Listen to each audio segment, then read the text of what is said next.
So good afternoon, everyone. Thank you for attending today's forum and this session. My name is Errol Pinto. I'm a senior policy and commercial lead at the Institute. And today we'll spend a little bit of time talking about carbon management and how carbon markets fit into the need to accelerate the deployment of CCS. So we have today Irfan Ali from DG Kerma and Kel Coulson from Carbon Engineering. Isabella Moorbach was meant to join us today, but she's unable to, as Jess mentioned. With the input that we have today from a market developer as well as from a technology developer, we're hoping to learn more about how crucial carbon markets are for CCS project deployment. At the Institute, we play a role in the middle where we help facilitate the building of knowledge that will help shift the narrative that will ultimately, and in turn, hopefully, enable investments. So this morning, we heard a lot about how crucial financing is for project development. There are several mechanisms that are used, fiscal mechanisms like tax incentives, but there's also public finance like grants, subsidies, loans, and loan guarantees. But to achieve the scale that's needed for CCS project development in order to meet the climate goals that many countries have, it's clear that market mechanisms will be needed. And that's where this conversation comes in. I mean, we're talking about carbon management, but carbon markets are needed, especially for carbon management. So carbon markets like compliance markets, like the EU ETS, for example, and also VCMs or voluntary carbon markets. So as the world gets more engaged into managing carbon, it's clear carbon markets will have an increasingly larger role. And with that, I'll invite Irfan to introduce himself and also tell us a bit more about his affiliation, and followed by Kel. Well, thank you, Errol. Thank you to GCCSI for inviting me to share my endeavor here with you all. Sorry that Isabella wasn't here. Hopefully she'll make it here tomorrow. My background is really in power project development. I've been involved with IPP projects now going on to 3 decades. Most of my development activities were overseas, some of them here in the United States as well, both from the finance side as well as the actual development side. And one of my most recent projects was in 2018. It was a development project which was based here in Virginia. It was a 1,600 megawatt combined cycle gas-fired project just outside of Richmond. And I say was, sadly, because we had permitting and we were shovel ready, and we were unable to get gas supplied to the site despite a valiant effort on the part of VNG, and I know Richard Esposito is here from Southern Company. VNG is, of course, a subsidiary of Southern Company. They were stymied because of the permitting issues that were discussed earlier today. They were unable to get the expansion on the pipe diameter to actually deliver the gas, sufficient gas that we needed. So I had to sadly abandon that project. And why is that relevant to what I'm doing with DG Kerma? Well, it's the time when I attended the air permitting hearings that really was a wake-up call for me. In some of these public hearings, I was being accused of killing people's children. I mean, that's how bad, sort of the misinformation has become. And these are educated people. Never mind that a gas-fired power plant probably would have shut another coal-fired power plant somewhere else because they wouldn't have been as competitive. So that's the time when I decided that I'm going to look at how CCUS can be really scaled and brought into a more market-based solution as opposed to a government-driven solution. And I look forward to sharing more about DigiKarma with you and why this innovation we think is important. Thank you, Irfan. Kel? Good afternoon, everyone. My name is Kel Coulson, and by background, I'm a chemical engineer, but I've been involved in the policy space for the last decade. I've been at Carbon Engineering for 2.5 years, and prior to that, I was at the Canadian government in the Carbon Markets Bureau, developing the Clean Fuel Standard and the Federal Offsets Program. And prior to that, I was in Chevron Canada, working on low carbon fuel standards for downstream refining. And now I'm the director of carbon engineering, the director of policy for carbon engineering, and I want to tell you a little bit about carbon engineering if you're not familiar with us as a company. So Carbon Engineering is a Canadian-based clean technology company headquartered in beautiful British Columbia. We still think of ourselves as a startup, but we were founded in 2009 by Professor David Keith with the mission of commercializing direct air capture technology at climate relevant scale. So at Carbon Engineering, our core expertise is coming up with the technology to remove carbon dioxide directly from the atmosphere. And once we've removed that carbon dioxide, we can either store it safely and securely underground where it came from, or we can combine it with green hydrogen to form drop-in compatible liquid fuels such as sustainable aviation fuel. So I mentioned our mission has been to commercialize at climate relevant scale, and let me give you a little bit of background on how we got there. I mentioned we were formed in 2009. Our pilot plant was commissioned in 2015. We did proof of concept of our pilot plant, and that informed the design of our innovation center, which we commissioned in 2021. Our innovation center is our home base long-term for our research and development to be able to work on all of the projects that we have to lower the cost of capture of the carbon dioxide. The innovation plant data informed the design build for our first commercial facility, which broke ground in 2022. That is being led by our project developer, which is 1PointFive, and that's in Texas. And when commissioned in 2025, the plant in Texas will be capable of removing a half a megaton of CO2 from the atmosphere every year. One of the most relevant current pieces of information, and I noted it was on the beginning slide, which was so lovely to see, is that Carbon Engineering was acquired by our plant developer, 1PointFive, which is a subsidiary of Occidental Petroleum. That acquisition has us as the first climate tech unicorn, not hopefully the last, but the first of that evaluation. And what that acquisition allows us to do is go even faster with our research and development to get the cost of capturing carbon to be lower over time. So we're ready to deploy at megaton scale. We have this technology that's been proven. We have now have a partner and an owner subsidiary that has an expertise in being able to build not only large-scale facilities, but also sequester carbon safely. So what are we missing? And so we're really missing that long-term demand signal. So DAC, direct air capture, is not incremental. When we're thinking about direct air capture plants at our scale, this is megaton climate infrastructure. And for just to land the scale of it, it's about 100 acres of land. It's about $1 billion of capital, and it's a 30-plus year timeline. And the offtake from that, the demand from that is driven exclusively by climate policy. And then also the revenue from that is strictly for carbon markets. And so, as noted in the keynote speech today, to get to that multi-megaton to gigaton scale, we really need carbon markets. And so right now, the compliance markets and the voluntary markets are nascent. And I'm really looking forward to discussing this afternoon how we can ensure that we build those compliance markets so that as plants come online, there's a great offtake and these facilities will continue to be able to scale and grow. Thank you, Kel.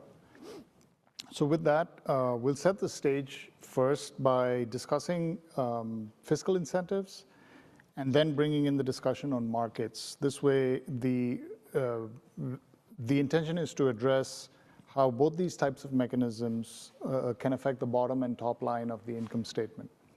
So let's start with our first question. So I'll start by asking Kel first, and then Irfan, if you could chime in.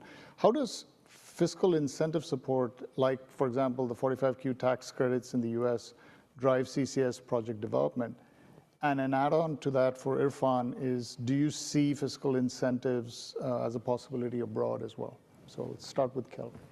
So I'll be the first to admit I'm Canadian, and so I'm sure most of the people in this room are much more familiar with 45Q than I am. But as a refresher, Section 45Q of the US tax code provides a performance-based tax credit for carbon management, and for carbon dioxide for direct air capture to sequestration, it's $180 a ton. So this is a phenomenal foundational policy to be able to incentivize the supply side of direct air capture. And why 45Q is so effective is that it is able to be used for both capital and operating costs. And so in contrast to that, the ITC for Canada was mentioned recently.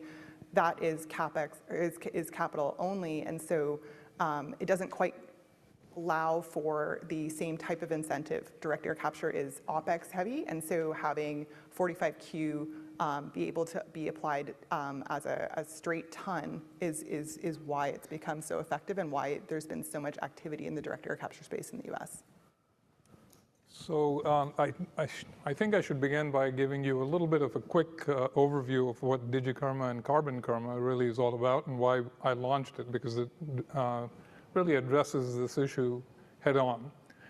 So Carbon Karma is a blockchain-based solution for CCUS projects that are capturing to be able to convert each MRV-based ton that's been captured into a token, a digitized token. We onboard the capturers onto our platform through a very rigorous process. We have our first capturing facility, which is called Core Energy. They have brought dedicated their 250,000 tons for this fiscal year to our platform. And why is that important in terms of what Cal just said, which is that if you look at 45Q and you look at the projects that are in the pipeline, and you talk to all the experts that are developing these projects, they'll tell you that there's still a gap. The gap is, in fact, gotten even bigger because of the inflation that the industry is experiencing. We believe that a market mechanism where you can spread the cost through a digitized process where everyone can participate, whether you're a transportation company, whether you're an airline, with an offset credit, and CCUS should be an offset credit in our opinion. Why it isn't already is, I'll leave that for others to judge. But it allows that traceability, the measurability, and all of the things that other credits have faced all sorts of challenges recently. So coming back to your question, I think if you look at the gap between the tax credits, which again at 12 years, it's a cliff, they fall off, there is no real long-term visibility for project developers as to how they're going to get their CapEx returns. And we hope to solve that problem. Thank you, Irfan. So that actually is a nice lead into the next question, because while we're thinking about fiscal incentives and how they're good for project initiation, there are this gap that you mentioned clearly is a limitation that prevents projects from gaining long-term support. So if we could speak a little bit about what those limitations are that fiscal incentives don't provide, that'll be helpful for us to get a better context on the questions coming up. So if I could ask Irfan to start and then Kel. So if I understood your question correctly, Errol, that sort of what beyond the fiscal incentives from the government really are needed, and I think that I sort of touched upon that a little bit, and why it's important, at least in our view. I think I heard in the earlier panels the question about permitting, the question about getting stakeholder buy-in, et cetera, for pipelines and things of that nature. So if you think in terms of a digitized credit, again, here you have now yet another source, an opportunity for landowners and others to participate and give them an incentive as well to participate in the revenue generation that you could get from offset credits. So I think the augmentation of government incentives and government subsidies, it's great for countries like the United States, Canada, Europe even, but if the intent is to get Asia and the developing countries involved, I think you need an ecosystem, a global ecosystem, which incentivizes and creates a real value, if you will. So, and we've heard talk about VCM as opposed to sort of the compliance market.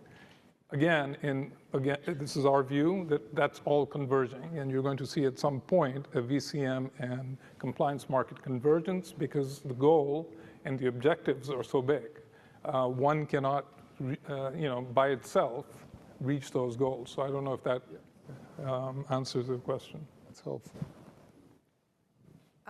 Perfect. And so for direct air capture, these facilities are a carbon removal service, and building a direct air capture plant, they're greenfield projects. And so 45Q is a phenomenal support, and that also allows us to, it doesn't own the environmental attribute. So 45Q allows the subsidy of the cost, and then we can sell the environmental attribute into carbon markets. Where we're seeing where there needs to be more support is for governments to create those compliance markets. Right now, the cost of direct air capture is high, and so we're seeing leaning in from the voluntary carbon market side. We're seeing amazing, the support we've gotten from our early movers, which, Airbus, ANA, Amazon, to come in and lean in and support pre-purchase agreements for the voluntary carbon market have been phenomenal. The long-term view that we have is that compliance markets need to come online, and in order to get the cost down, we need to build plants. And so it's this challenge of we have to build plants for the cost to come down, but you need to have the demand to build the plants. We have line of sight on two ways that we can get the cost of capture down on our technology.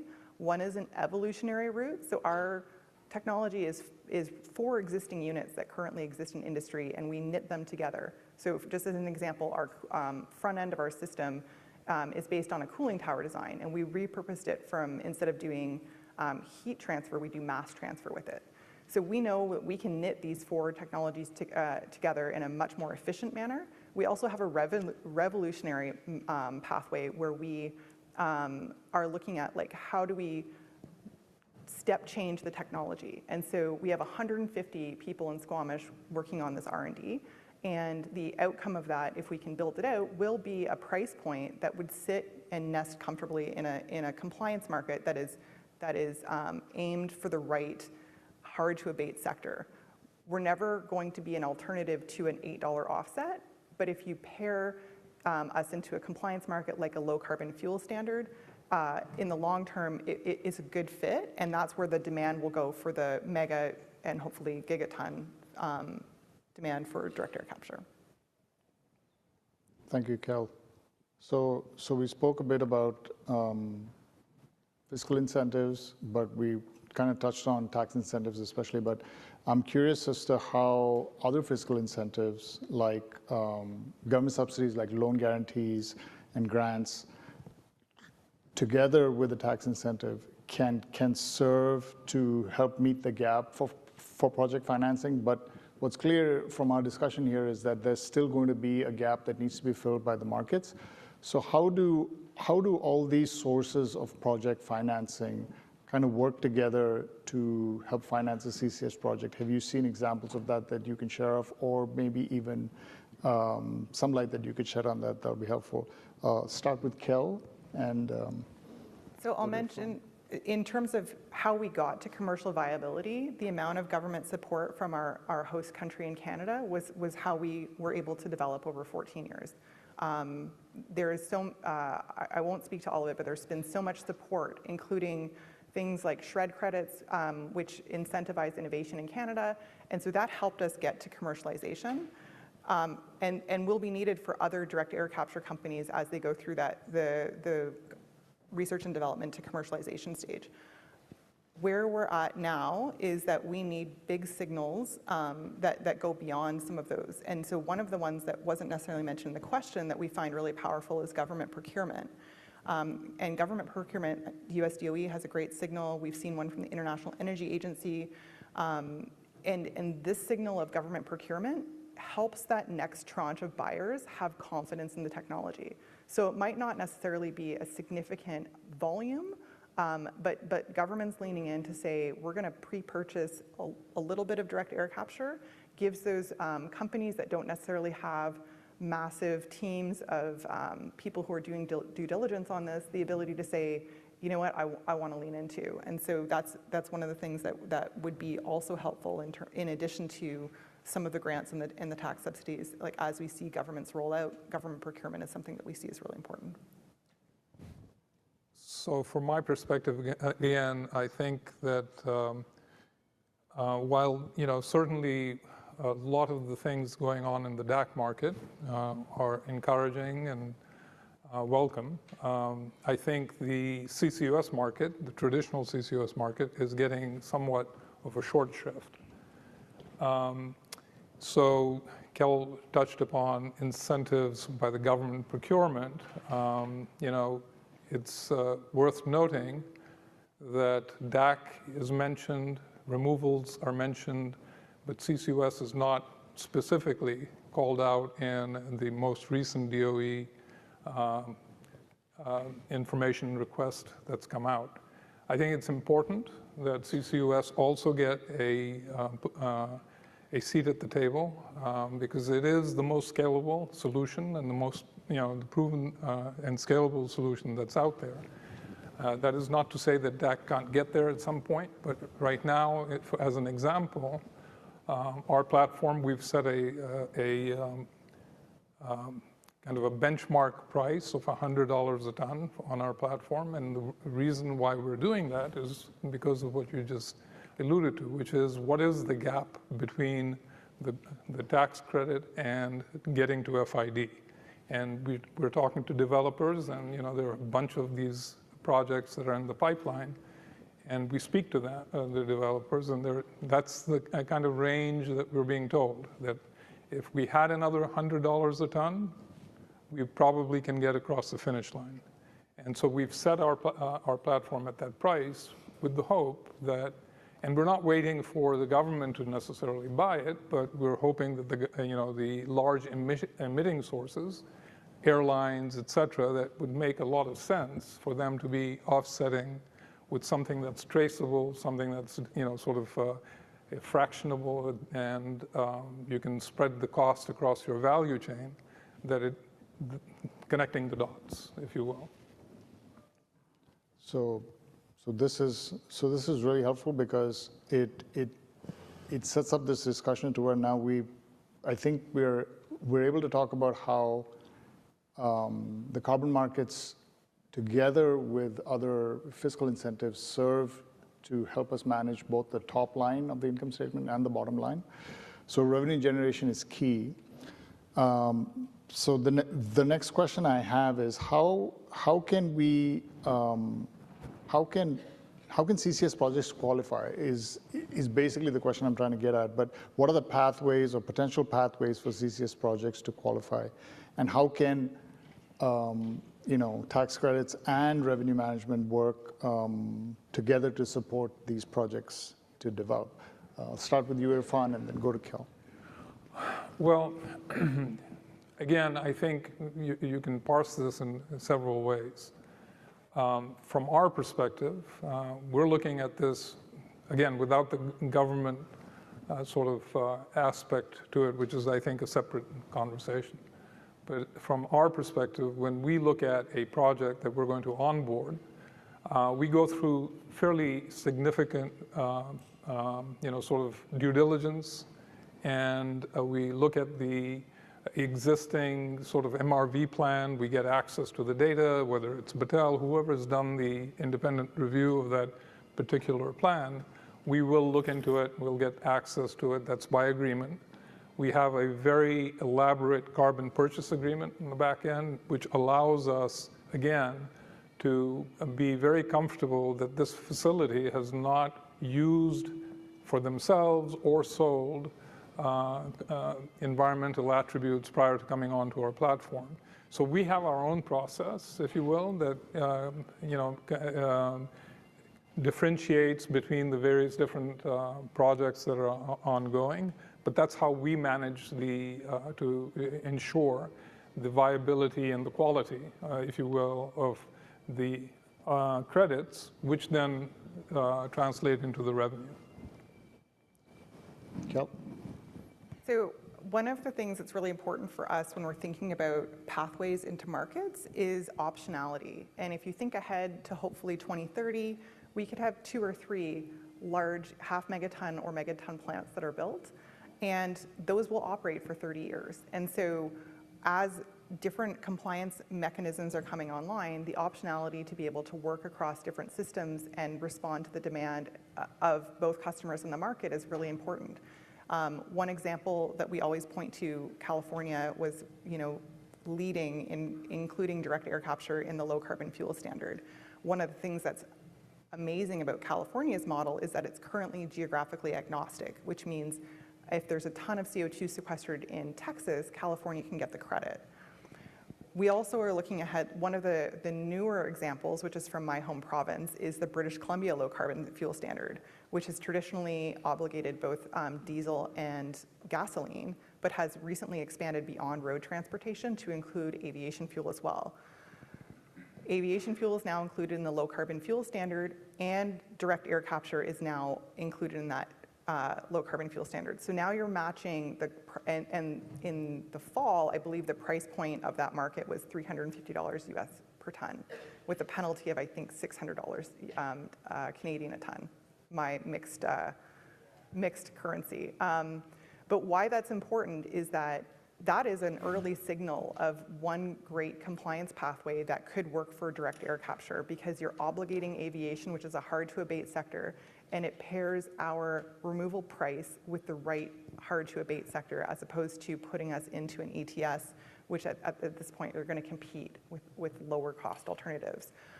So as we think going forward with all of the low carbon fuel standards coming in the US states, the ones that are coming in Canada, and Kate, all the stuff that you've done in Alberta, we want to make sure that we have the optionality that these plants over 30 years can be able to fit into different markets, and that also includes our current aviation customers are looking to move those into CORSIA.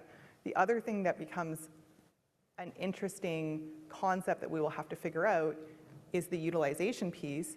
If the green hydrogen incentive comes in the 2030s and we have a supply of green hydrogen that we can pair with direct air capture, then we're going to start having plants that potentially have an offshoot of fuels. And so how do you design these programs that allow for that support of moving some credits into the compliance markets, some credits into voluntary markets, and some for utilization to be able to fully utilize these plants and have them operate over their lifespans?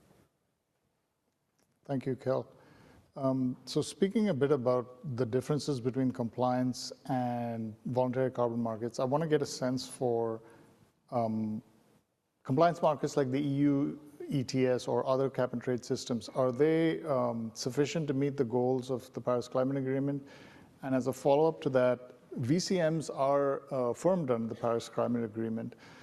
And I'm curious to know what the differences are between removal and reduction credits. So if you could both speak to that, I'll request Irfan to start again and then move to Kel. Yeah, I need to be a little careful as to how I say this, but I guess I shouldn't be. It's verbal gymnastics as far as I'm concerned. Removal, reduction. You have last year, a new record set of greenhouse gas emissions globally. This is a global challenge. You've got 40-some billion tons being added into roughly every year into the atmosphere. To quibble about whether it's a reduction, removal, avoidance, I think, frankly, it's semantics for me, at least. I'm just being honest. I think the challenge is so big that you have to have a scalable solution. And right now, from where we sit, and I think unless there's somebody in this room that can tell me otherwise, CCUS is the only scalable solution that can get to that kind of level. There may be more, unless you go nuclear and you get rid of all the coal plants that China is building, which they're not going to do. We need a market system that can scale, and you need the CCUS to be incentivized to a point where it's not being driven by mandates. Because you cannot be expecting Africa, Asia, these developing countries to be subsidizing their cement plants or their power plants. But if you have a robust voluntary credit market globally, where transportation is participating, where consumers are participating, the hope is that you can then drive revenue, which is really, at the end of the day, what is the missing piece for a lot of these projects. Thank you. Kel? I will take the flip side. I feel like removals and reductions indeed need to be thought about separately and incentivized separately, and in some cases, integrate into compliance markets separately. I would also say that government regulation is what will drive direct air capture.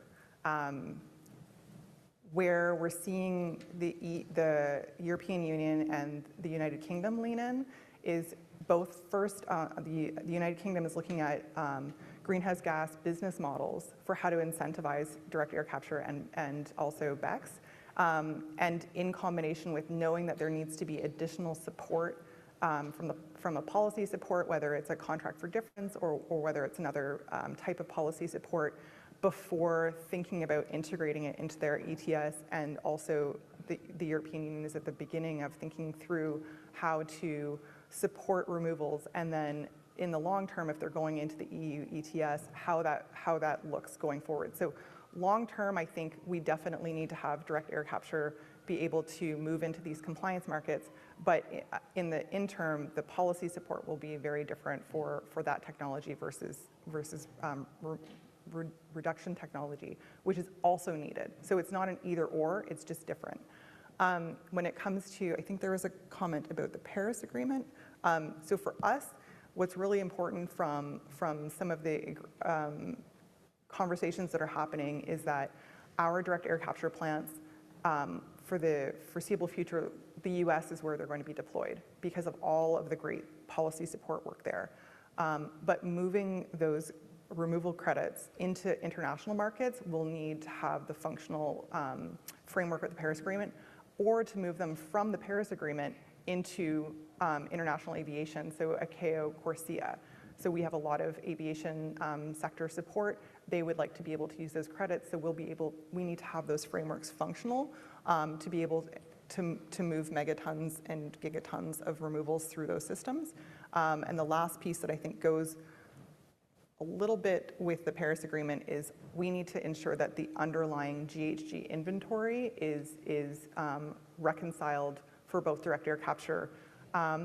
Right now, there's not a place in the ledger for direct air capture, and so that is okay for now as we're going through this VCM smaller scale deployment, but long term, we want to make sure that all countries know where to add direct air capture to their inventory, so that we can end up doing corresponding adjustments and have the right framework for internationally traded mitigation outcomes.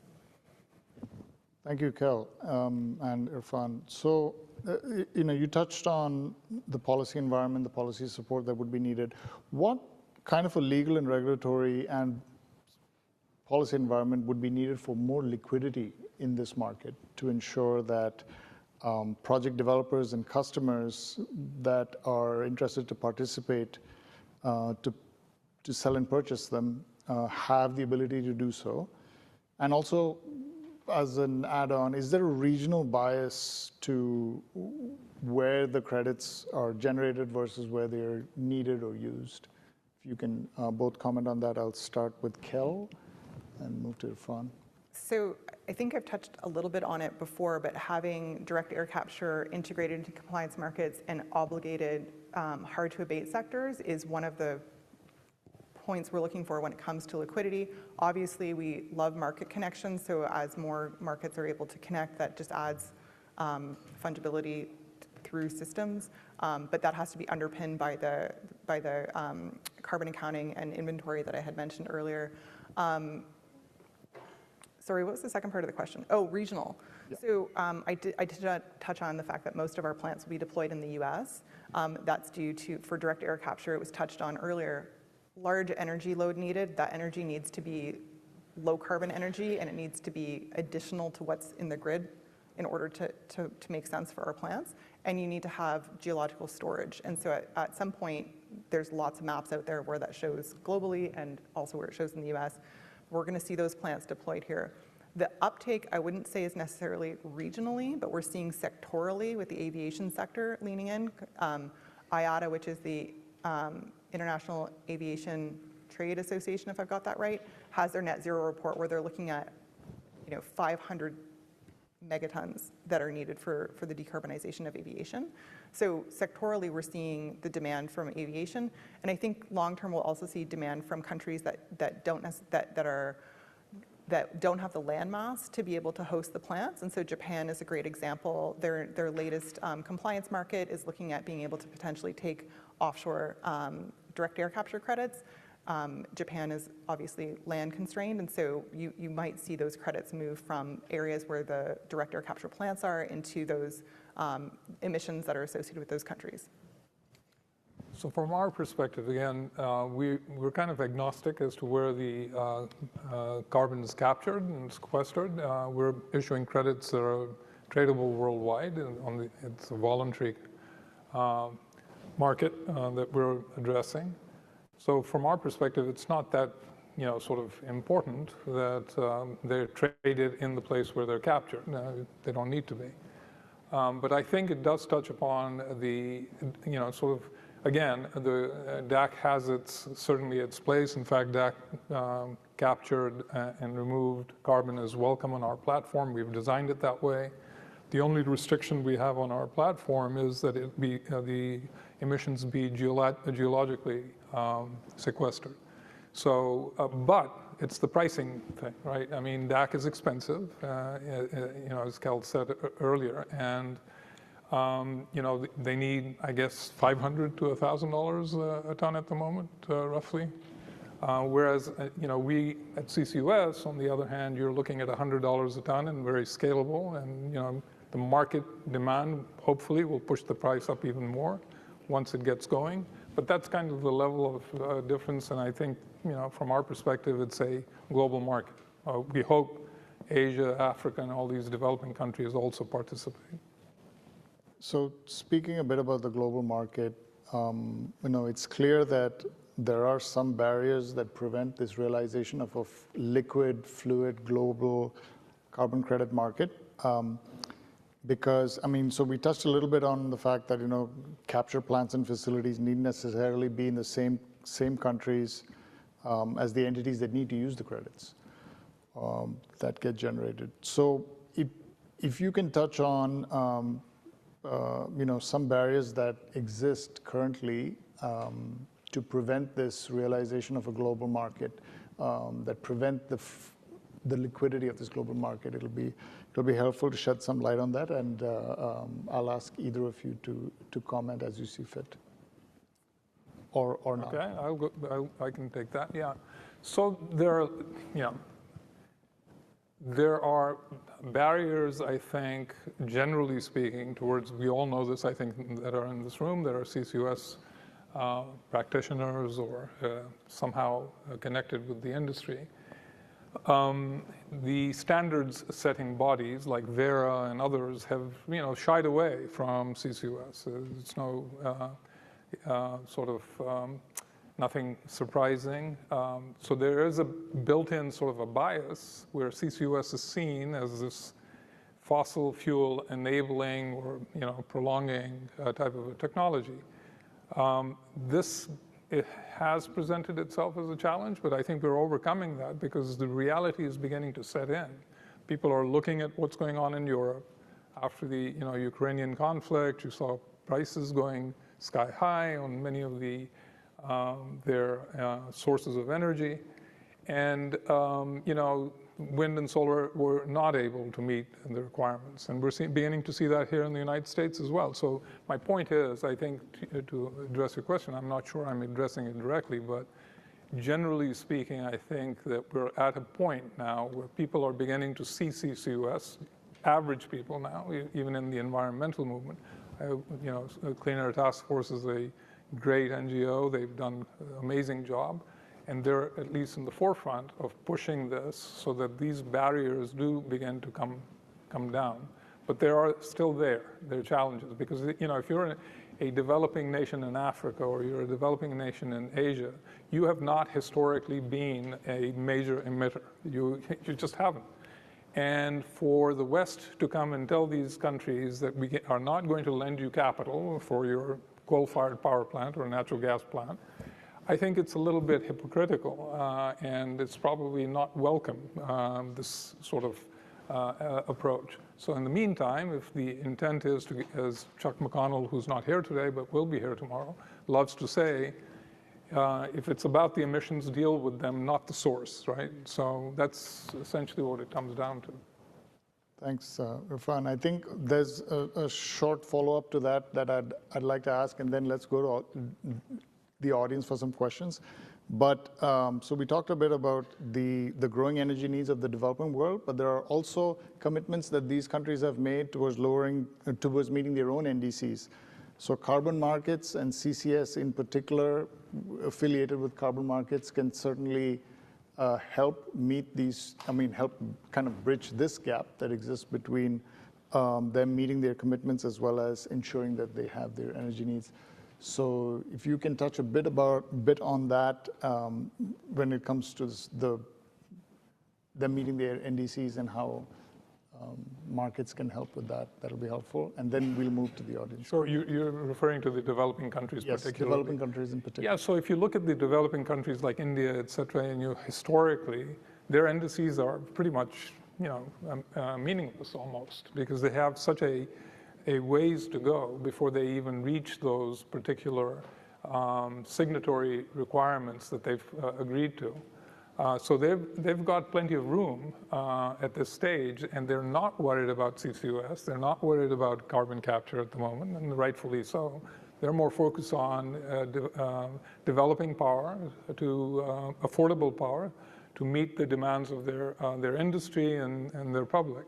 And I don't think that's going to change anytime soon. I think it's going to continue that way, unless, of course, there is a incentive, if there's a vibrant liquid market for offsets, then perhaps they would consider adding CCUS to their toolkit. Thank you. Can I swing back to the question? I'm sorry, I did want to connect on the biggest barrier. So one of the barriers that we see, and apologies, I'm jumping back, but one of the barriers that we see to direct air capture is when folks are looking to have it deployed is that they want it in their jurisdiction before they put it into a compliance market. And so we're always saying that the atmosphere is a shared resource. And if you were to think about how renewable fuels move through the world, we often have them in certain countries and then they're imported to meet our fuels requirements. And we really need to rethink how direct air capture can also function in that space. And so we've often done a lot of education to say, in the UK really wants to see a direct air capture plant. With the cost of power there, it really doesn't make a lot of sense to try and find the room to have a 1 megaton facility there. But if they want to participate, being able to support the offtake from plants in America will help not only expedite the cost of capture coming down, the learnings, you can still participate even if the physical plant isn't in your jurisdiction. And one of the, we were having a side conversation earlier today, where Canadian technology were being deployed in the US, but the amount of Canadian technology, IP, as well as even the raw resources for our catalyst comes from Saskatchewan's potash. And so depending on where the supply chains are, we have some of our key pieces of content are coming from Germany.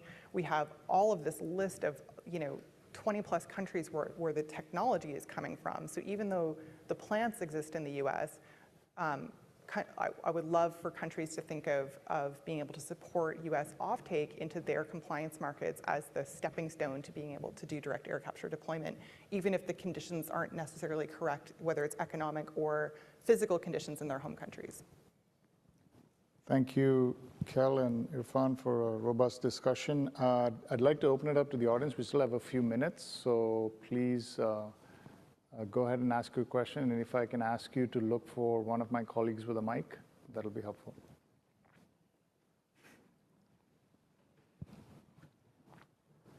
Speed dial. Aaron, can I have 3 questions? So, oh, thank you. So generous. So, Cal, this question's for you. You talked about getting the price down. Irfan mentioned the $500 to $1,000, and I think that price varies all over the board depending on situations and inflation and all of that. So maybe if you could give this to me on a percentage basis, cost reduction. So number one is having enough of these DAC units coming off the assembly line, and what percentage do you think you could get, percent reduction would you get from that? Number two would be either technology or chemistry that's in the pipeline that you're working on, and what do you think that would bring it down to? And then sort of what's the balance to get you down to the $100 a ton?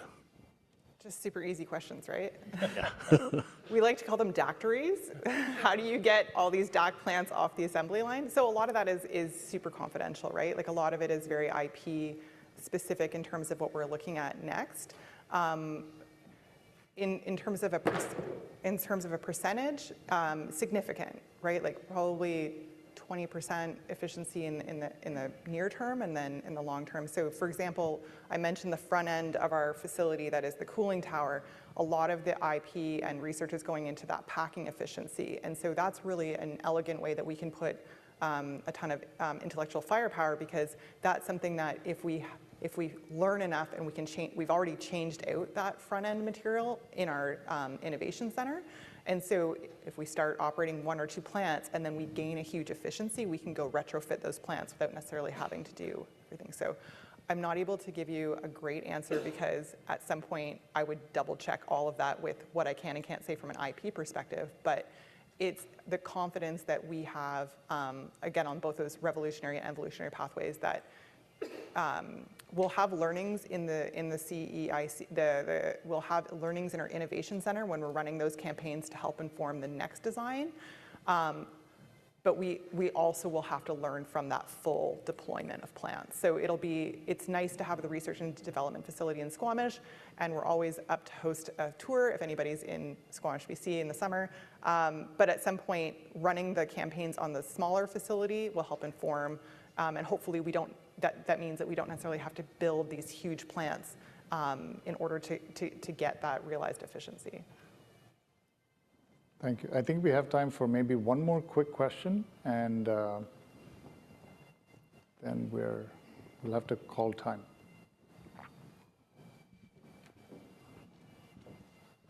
Thanks. Erin Baleri here with the Institute. Leveraging carbon markets to achieve net zero is obviously critical, but nascent. You've shown how hard it is. You have to develop the legal and regulatory frameworks, all the international cooperation that needs to be ironed out. So thank you for trying to crack this tough nut.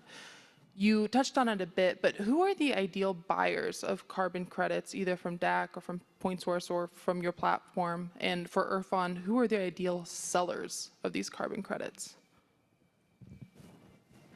So I mean, from an ideal buyer perspective, there's hard to abate is where we're seeing the biggest interest, but most, like the ideal buyer is anybody who has residual emissions. And so if you want to have direct air capture at the scale in the 2030s, 2040s, going to 2050, people need to start supporting it now and not just expecting that we'll have all of these plants built in the 2040s for us to meet net zero.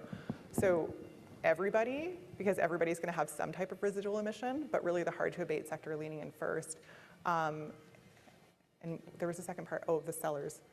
That's not mine, but So yeah, I mean, I can jump in on the seller side. The sellers are the CCUS facilities, right? I mean, any CCUS facility that is looking to get that revenue, the additional revenue, they're welcome on our platform, as is DAC.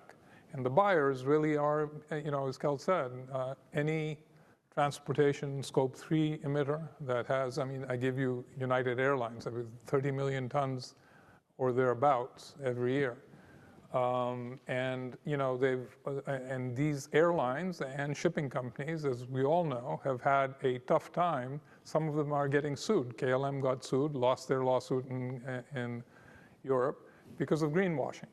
So here you have an opportunity of tying your emissions to a particular ton that you can track, you can sort of measure it, you know where it is permanently. So this is a logical sort of a marrying of two disparate industries. You've got the transportation industry and the CCUS industry. That's the reason we built this, so we can plug that gap.